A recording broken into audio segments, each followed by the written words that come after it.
صحبت میکرد، من تجربه کرده افتاده تو چاه، برق گرفته بودش، رفته بود این پمپ آب رو درست کنه، اونجا برق میگیرش وسط راه، یک لحظه میبینه میفته تو چاه. بعد مداح بوده، پولم نمیگرفت، همش مردود، یک دون از مداحش قبول نمی‌کرد، مجانی هم میرفت.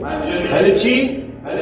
خوشش میاد نمیگه ما صدا، چه صدایی، چه کهجهی، لذت بود، کیف کرد. این برای این مداحی های دلت میگه های دلت در میگه. هدف چی بوده؟ پول نگرفتی، یعنی واقعا تهش برای خدا بوده، میگفت بنده من تجربه میگفت ما مدو علمه بوده هیچ خوشت میومدن تشکر میکنن دستشون چقدر بیریایید شما پولم نمیگیرید، دلش میکرده ذوق میکرده خدا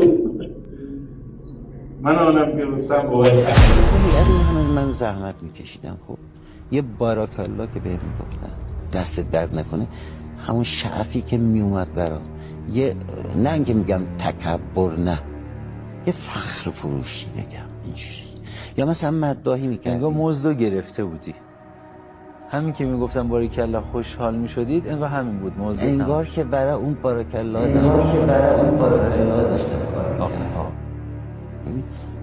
خرجش کردم. یک ماه تمام ماه عزاداری کردی، آخر ماه گفتن دست در این محرمه واقعا سنگ تموم گذاشتی، هم خستگی از تنت در میرفت، هم پاداشا از تنت در میرفت، دیگه خرجش کرد. ولی بعضی مثلا بیریا مثلا یه همین کفشایی دم مجلس جمع میکنن، کسی نبینه کفشا رو تمیز نکنه، از اون داری محسن بشه بشکی نبینه، محسن رو متوجه بشه. تقدیر تشکرم ازش نمیدید، اسمش هم نمیزنم بالا زمین. آخر محرم تشکر میکنیم از وجه تشکر نجات با سخنرانی هم باشد اومده.